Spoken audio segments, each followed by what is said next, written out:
You don't want to leave a legacy of confusion. You don't want to leave a legacy of conflict. You want to leave your family intact.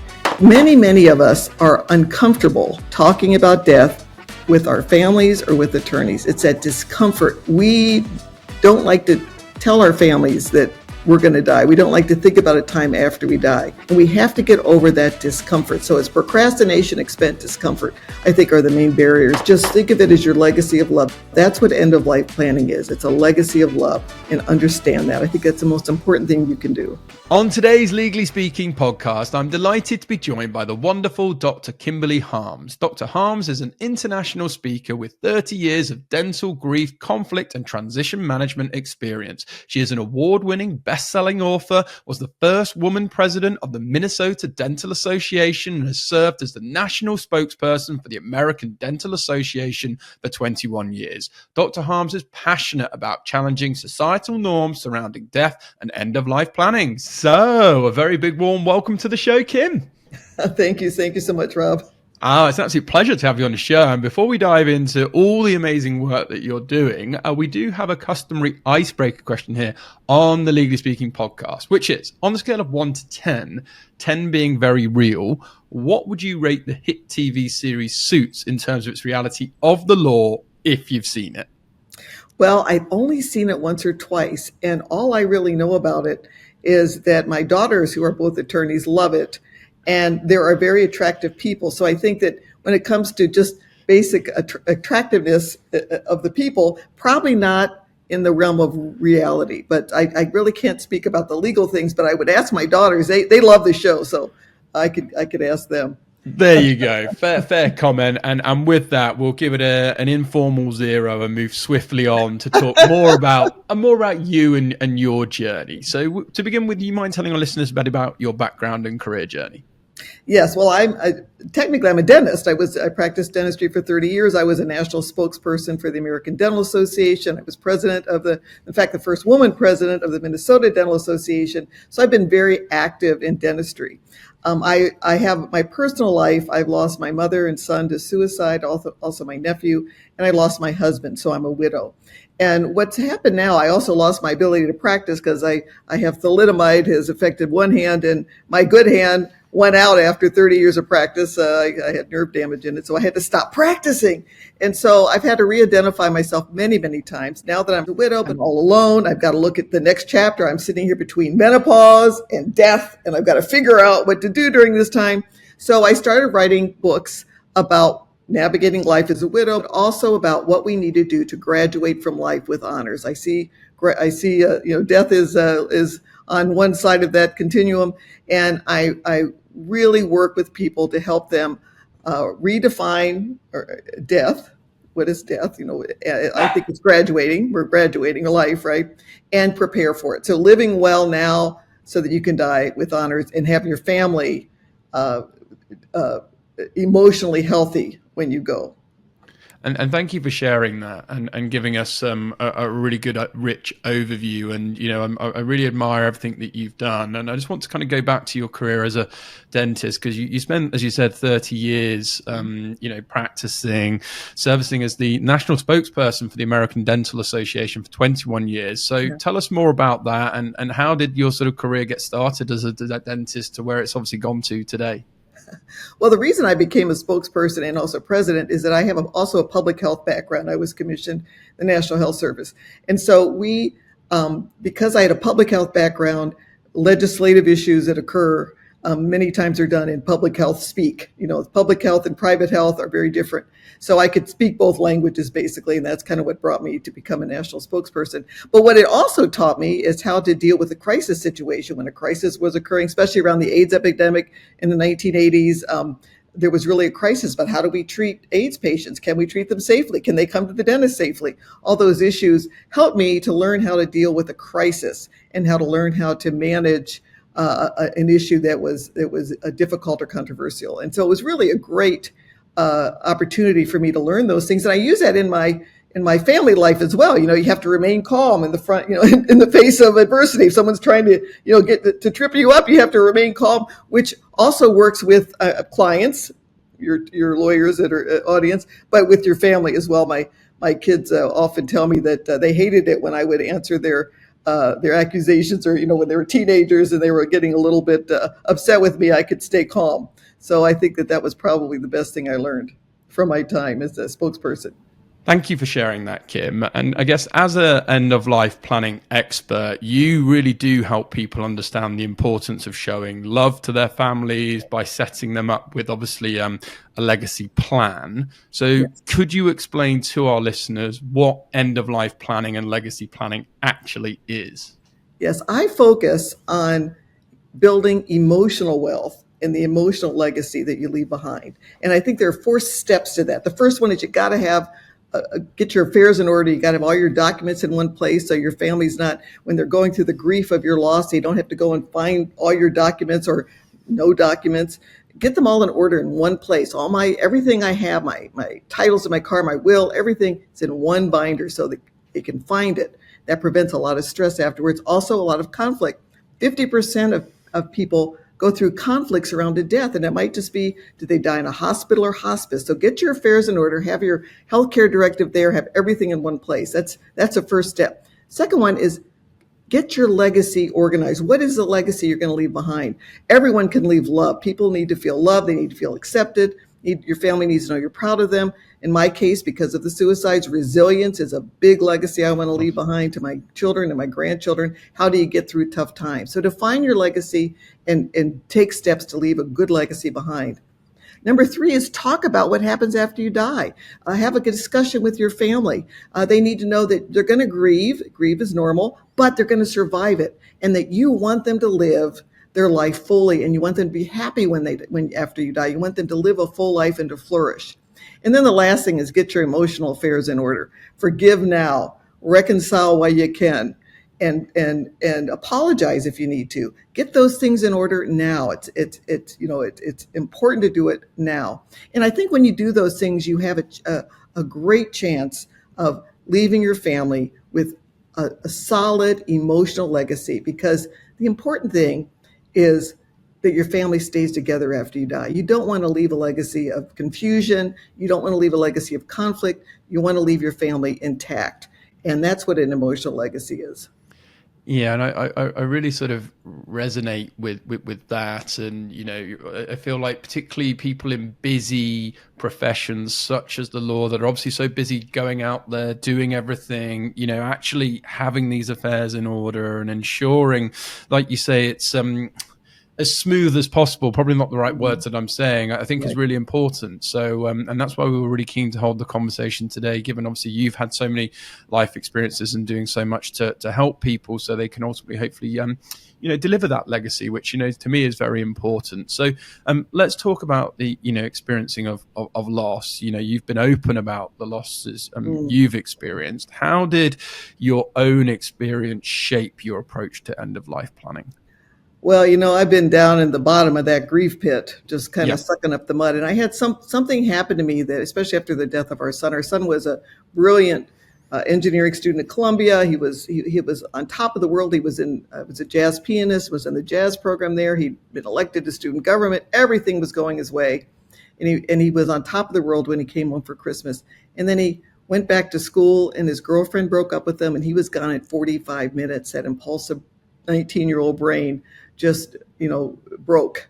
And so that, you can imagine, our family was just completely destroyed by that. And I had something happen to me that really helped. I was walking out of my dental office one day, and you're trying to go to work, you're in the zombie phase, you're like dead on the inside, you're trying to, look like you're normal on the outside, you're trying to keep going.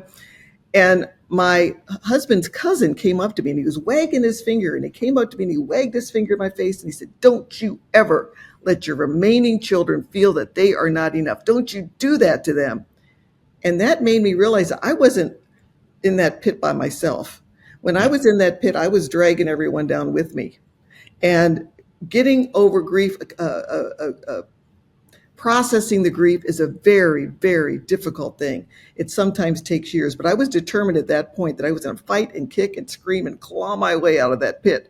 And it's not easy. It takes some time. But eventually, with that goal in mind, because I think you need a goal, I was able to get out of that pit and live fully in the present. Now I've got I've got 6 grandchildren that I need to enjoy, and I can live my life without that shroud. But it took work. It's been 15 years. So, I mean, it's taken a long time. Probably took me 5 to 6 years after my son died. And then my husband, I had to go right back into it again. And I had to realize I'm still here. And if I'm still here, I still have a purpose. And so finding that purpose and focusing on your goal of getting out of that pit, don't wallow in it, because you can stay there forever if you allow yourself to. And it takes time. But I think it's so important, not only for you, but for everybody around you. And that's what I'd like to encourage your listeners to understand. If they're in that grief pit, to just fight to get out of it. Yeah, no, really, really tough, but in, helpful words, given, everything that you have been through. I want to talk about the importance now of going deeper when you talk about setting up a legacy plan. Talk us through how you actually assist families in setting up a comprehensive legacy plan. Well, I wrote a book called Are You Ready? How to Build a Legacy to Die For. And the first part of it is about building your legacy, all the legacies you can leave, education, faith, art. There's so many legacies. Love, of course, is the main one. So focus on those important legacies you're leaving behind and leave them intentionally. Second part is you have to understand that you're going to die. We're all going to die. And we have to focus on the fact that, okay, at some point, we need to be ready for that. So that's where we need to get all of our affairs in order. Certainly the wills and all the things that you do legally need to be there. Your healthcare directive, your will, letter of intent, I think is very important, because if you've got something that's maybe a little bit different, you need to explain why you're doing it. And that will prevent people from thinking that other family members might have had untoward influence. If maybe somebody gets a little more than the others, have a letter of intent, explain why you're doing things. But then I think the other part of the legacy is I recommend a grateful but not yet dead tour, which is going out and saying you're thankful for people that are out there that have helped you throughout your life. Make sure people know that you're grateful for who you are, for who they were and what they've done for you. And I also recommend leaving legacy letters. The first Valentine, the most important Valentine, was delivered after St. Valentine's death. So it was a posthumous Valentine, and I think we need to leave posthumous Valentines. I have in my legacy book, I've got Valentines for all of my family members, my son-in-laws, my grandkids. I have letters. I tell them how much I love them, how grateful I am for them, and then I send little Valentines. So if they don't remember that I love them, when they see that I put all my stuff together in that one manual, the titles and everything to my car, everything they're going to need, they will remember how much I love them when they get those Valentines. So I'm just making sure they understand that they were valuable, they were loved, and I was grateful that they were in my life. And I think that is one of the most important things you could do to build an emotional legacy. You can make video tapes, legacy tapes, talk about your family, talk about your background. Books are fabulous. My daughter did a great book of my husband. She had him record kind of his life history, and she made a book out of it. There's so many things you can do to leave that legacy behind. But most importantly, the people that you leave behind need to have the tools to flourish after you're gone, even when you're not there. And that's a fabulous legacy. Yeah, I mean, just really, really well said. And, that sheer attitude of gratitude that you're showing. And, you're taking the time, aren't you, to show people that you cared and genuinely loved them with all those things that you're putting together. And yeah, I just think it's wonderful, actually. Okay, let's talk more about sort of estate planning then, because many people avoid the conversation about that because it can be quite uncomfortable. So how can lawyers, attorneys help their clients perhaps overcome this? I think it's important. One of the reasons that we do this is we're in a death denying culture, right? We sometimes we think that if we plan for our estate, we're going to die sooner. We're not. It's not going to affect your death. You're going to die anyway. It's not going to affect your death. So, but what it does do is it shows your love for your family. Because when you don't plan, somebody else gets to plan, and the state gets to plan. And that might not be what your wishes are. And it causes more expensive, obviously, but also it causes dissension in the family. I mean, as lawyers, I'm a dentist, and I sure know many, many families that have been destroyed because of failure to plan. And so we need to think of that. We need to think of planning our estate as a show of love for our family members, and an acknowledgement that we are going to die, but we want to graduate with honors. We want to graduate with things prepared so that our family knows that we care about them and we love them. Today's episode is brought to you by Clio, leaders in legal tech and the team behind one of the most exciting AI launches this summer. Clio Duo is arriving this summer and it's already creating a stir. Built right into Clio Manage, Duo uses AI to help you draft emails, capture time, summarize documents automatically. It's smart, seamless, and designed to save you hours every week. Find out more and see what Clio Duo can do for your firm at clio.com/UK. Now back to the show. It sounds really straightforward, but I think, like you say, I think we need to have these conversations and to let people know that, we need to be open so we can ensure that these legacies do live on. To that then, let's get into some of the emotional roadblocks, because what are some of the most common ones that families face when making end-of-life decisions? Well, the first one is failure to acknowledge you're going to die. That's, I think, the number one. Second one is they think it's going to be expensive. And it's more expensive not to do it for your family. Okay, so it doesn't make any sense, but they think, oh, I don't want to spend the money on the lawyer right now, and it's a procrastination really. And again, we don't like to think about our death, and so now we're not going to spend money to think about our death. I mean, that whole situation gets in there. But again, far more expensive to wait, and you have to think about it as like prevention. I'm a dentist; it's a lot less expensive to prevent problems from happening. You have to pay some money up front to prevent problems from happening, but it's far less expensive to do that same thing when it comes to estate planning. This is a preventive tool. You want to prevent conflict in your family, so think about it that way. The third one it is that when many of us are uncomfortable talking about death with our families or with attorneys, it's that discomfort, and we don't like to tell our families that we're going to die. We don't like to think about a time after we die. And we have to get over that discomfort. So it's procrastination, expense, discomfort, I think, are the main barriers to having people do this.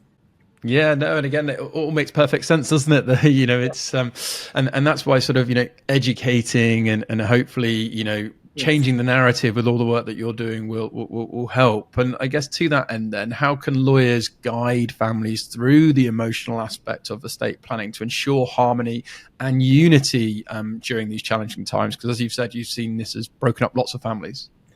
Absolutely. I think that first of all, presenting estate planning as an act of love for your family is probably one of the biggest things. Also talking to them.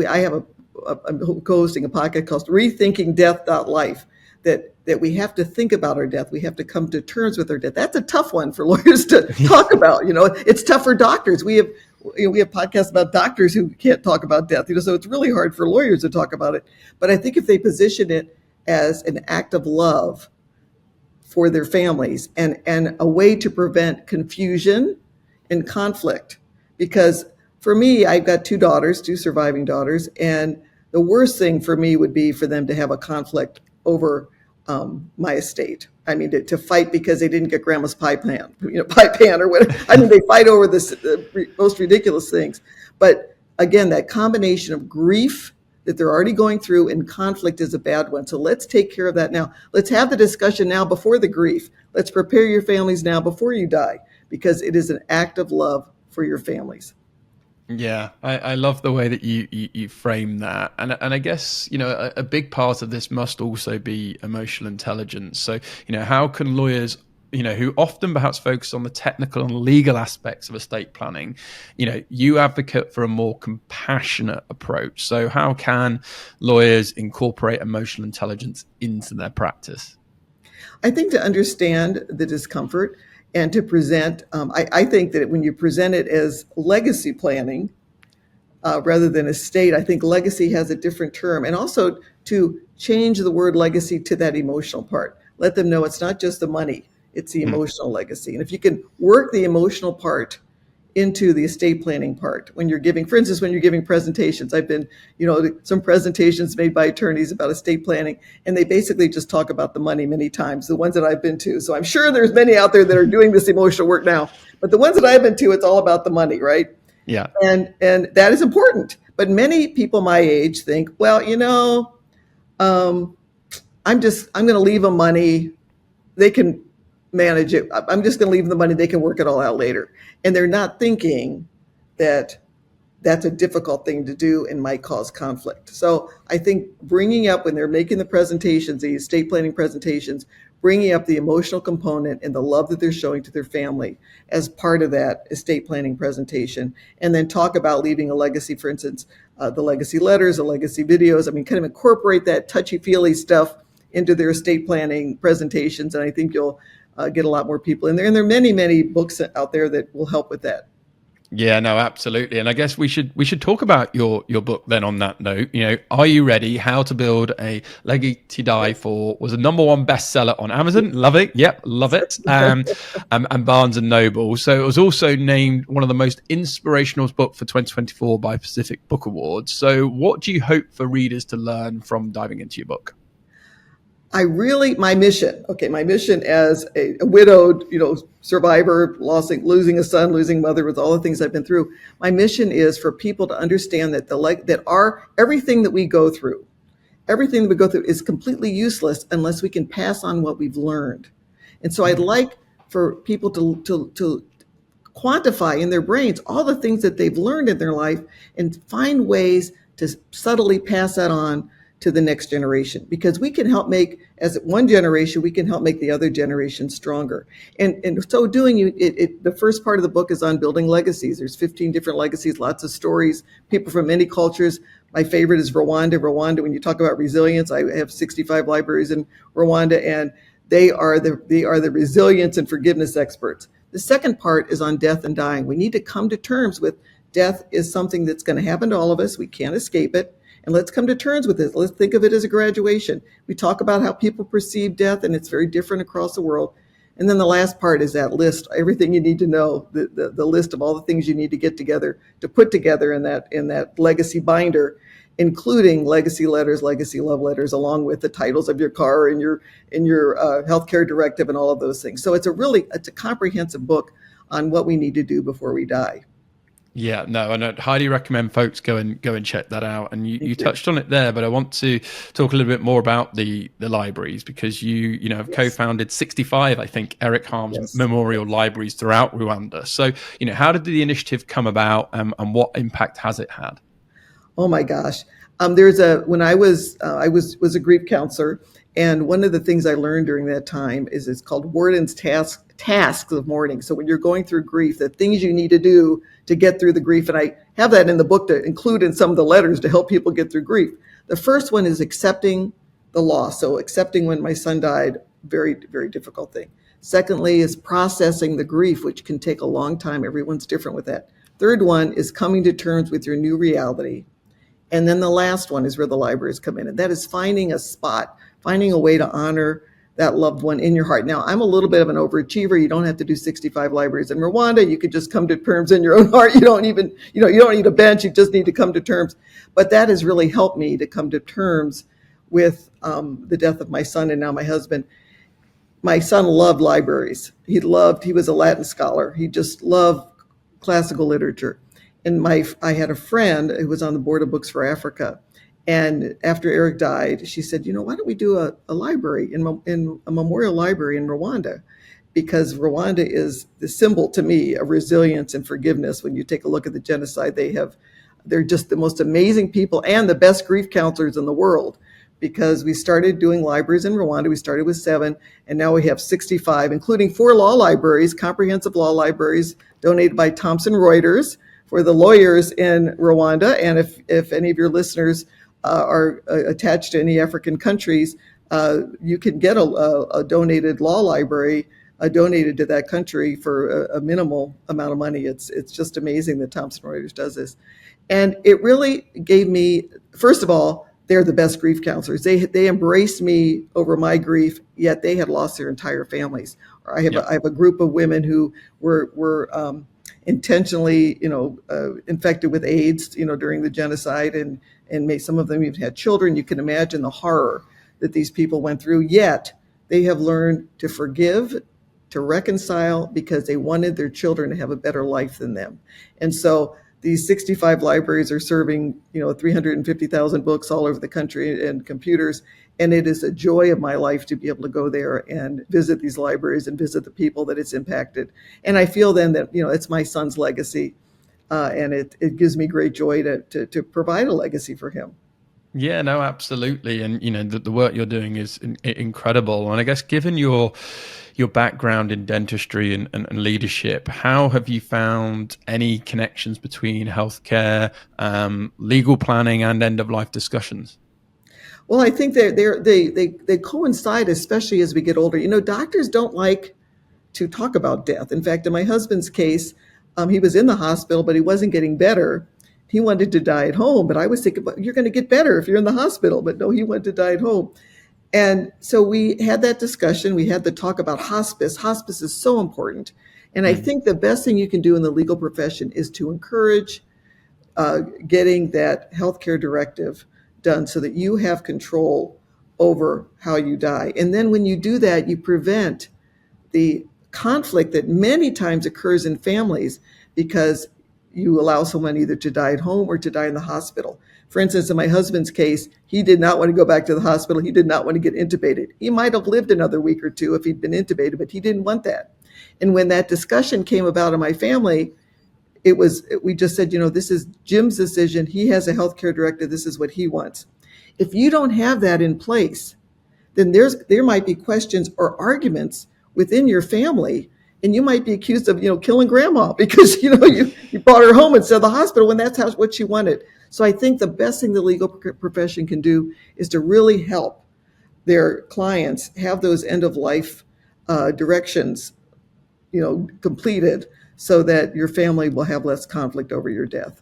Yeah, and I think that leads nicely onto what I was going to ask next, really, which is what you're referring to there, which is all around that transparent communication. The importance of that, I guess, in sort of strengthening family relationships when it comes to legal planning. Is there anything you would add to that from a transparent communication perspective, or any tips? Absolutely, especially in some cases, maybe a specific family member might have done a lot of caretaking at end of life. That's a pretty common thing. There's a caretaker at end of life, and maybe you don't want to give the caretaker money to take care of you right away because then there's taxes, right? So there's some tax issues there. So many families will provide an additional amount for a caretaker in their will. And so I think unless you can be transparent and have that letter of intent where it says, I'm going to leave Mary additional money because really to compensate for all the time that she spent with me, that really helps the family understand where that came from, rather than thinking Mary's, taking her more than her fair share, or Mary has some undue influence, or Mary talked him into it. Those are such important things to leave legacy letters, to leave letters of intent, to really explain to your family why you're doing what you're doing, so that after you die, at least that's your voice that's being used, and you're not going to cause a dissension within family members. Because how many lawsuits take place because family members feel that someone has undue influence? It's just a terrible thing, and then it breaks families up. So do whatever you can to explain your wishes before you die. And I really recommend the 5 Wishes program, which is a more of a comprehensive list of what you want to have done. I think you have to purchase it. There's a nominal fee for that. Or any state, as you know, every state has their healthcare directive that you could just get on the state website. That will work as well. But the more information you give, I think the better before you die. I also have a friend whose mother was passing away. They knew she was dying, and she had a lot of property in her name. And because they were afraid to talk about her death, they didn't do anything to secure that property in the transition. And so after she died, it was a mess. And they could have done it. They had time to do it, but because they didn't want to admit she was dying, she didn't get it done. So get that stuff done before you're dying, so you can prevent all that stuff. Get it done now so that you're not doing it at the last minute, and all those concerns are not going to be expressed. Get it done while you're young and healthy. And if you are older and you do have healthcare concerns, even more important to get it done now. Yeah, absolutely. It's take action, right? This is important, and I think if you get it done, get it out the way, then like you say, it just prevents so many issues and hopefully makes things as smooth as of course possible. And I guess a couple of final questions before we look to close, and it's around those open conversations about death, but particularly I know you encourage having open conversations around death and end of life planning, resulting in sort of more hopefully emotional stability and well-being after the loss of a loved one. Can you tell us more about that? Yes, I think that first of all, I call it future planning because, I have one daughter, one of my lawyer daughters, very easy to talk to. The other was like, oh, Mom, I don't want to think about your death. So we have different personalities. So I talk at future planning and I tell them all about what my plans are, where all my things are in the binder. This is a combination for the safe. This is where you find everything's going to be in there. But I also think that I talk with my grandchildren about my death because my grandchildren were affected by my husband's death and I saw the pain they went through. And of course, they're going to grieve for me as well. But I tell them how much I want them to flourish. I want them to be happy. And the way they honor me is to be happy after I die. And I know this works because a couple of months ago, I was sitting with my little 8-year-old Heidi at the table and she looked up at me and she goes, Nana. And I said, yeah, Heidi. And she goes, well, if what happens to Pop-Pop happens to you. And I said, well, you mean if I were to die? And she goes, oh, yeah, Nana, if you were to die. And I go, okay, Nana, do you have a question, Heidi? What's your question? She said, well, if you were to die, can we still go on a Disney cruise? I said, yes. In fact, what I did, I said, yes, I want you to go on a cruise. I want you to go on to Disney World. I want you to have fun. I want you to flourish. And what I'm doing now is I'm taking a little bit of my legacy, my financial legacy, and I'm putting it towards a family vacation after I die, just to let them know I want them to go and enjoy themselves after I'm dead. So I know it works, and I know she's healthier, and she'll face my death better than if I hadn't talked to her about it. Yeah, and it's tackling it head on, isn't it? But in the right fashion, like you've just shared there, and what a beautiful little moment. And I guess what would be your one piece of advice you could share for those thinking about end of life planning? I want you to just think of it as your legacy of love for the next generation. Just think of it as your legacy of love. That's what end of life planning is. It's a legacy of love, and understand that. I think that's the most important thing you can do. Yeah, really well said. Really good words. And I guess if our listeners want to know more or indeed learn more about your career or get access to your book, where's the best place for them to go? Feel free to share any websites, any social media handles. We'll also share them with this episode for you too. Well, you can find my book on Amazon or Barnes & Noble. It's Are You Ready? How to Build a Legacy to Die For by Dr. Kimberly Harms. You can go to my website, drkimberlyharms.com, or you can listen to our podcast, rethinkingdeath.life. There we go. Well, it's been an absolute pleasure having you on the show today, Kim. Really enjoyed learning from you. So from all of us on the Legally Speaking podcast, sponsored by Clio, wishing you lots of continued success with indeed all the great things you're getting up to. But for now, over and out.